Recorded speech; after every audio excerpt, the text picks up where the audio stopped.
نبی پاک صاحب العلاق سید عالم صلی اللہ علیہ وسلم نے فرمایا کہ ایک شخص رات کو ارادہ کر کے سویا تھا کہ سویرے تہجد پڑھوں گا۔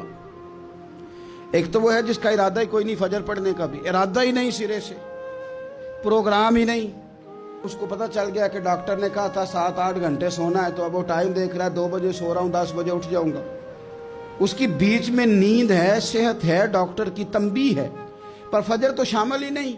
حالانکہ اس بات کو اچھی طرح سمجھ لیں، اگر آپ کا فجر پڑھنے کا ارادہ ہے اور 4 بجے کا 3:45 بجے کا آپ نے الارم لگا لیا ہے، تو 2 دن آپ کو الارم جگائے گا، تیسرے دن آنکھ خود بخود کھل جائے گی۔ انسان کی نفسیات ہوتی ہے کہ 2 دن وہ کسی چیز بھی اپنی عادت کو سونے جاگنے میں پکا لے تو تیسرے دن وہیں اس کا وہ مزاج بن جاتا ہے۔ تو اگر نیت ہی نہیں، ارادہ ہی نہیں، پروگرام ہی نہیں، تو کیسے آنکھ کھلے گی؟ بلکہ پھر تو یہ ہوتا ہے کئی دفعہ آنکھ کھل بھی جاتی ہے، بندے اٹھ بھی جاتے ہیں پر اٹھتے ہی نہیں، نماز کا وضو ہی نہیں کرتے، آگے بڑھتے ہی نہیں، ہمت ہی نہیں کرتے۔ لیکن حضور کیا فرما رہے ہیں؟ کریم محبوب علیہ السلام فرمانے لگے جس کا تہجد پڑھنے کا ارادہ تھا لیکن نیند غالب آ گئی، اٹھ نہیں سکا۔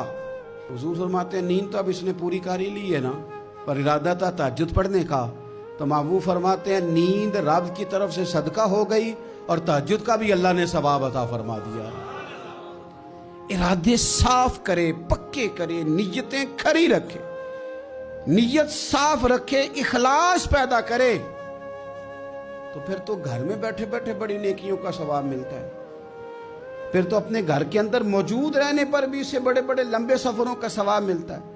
حضرت انس بن مالک رضی اللہ تعالیٰ عنہ فرماتے ہیں ہم تبوک سے واپس آ رہے تھے تو نبی پاک علیہ السلام نے فرمایا ہمارے کچھ بھائی ہیں بھائی جو بیٹھے مدینے میں ہیں، پر ہم نے جو گھاٹی بھی طے کی، جو سفر بھی طے کیا، وہ ہمارے ساتھ ہی تھے۔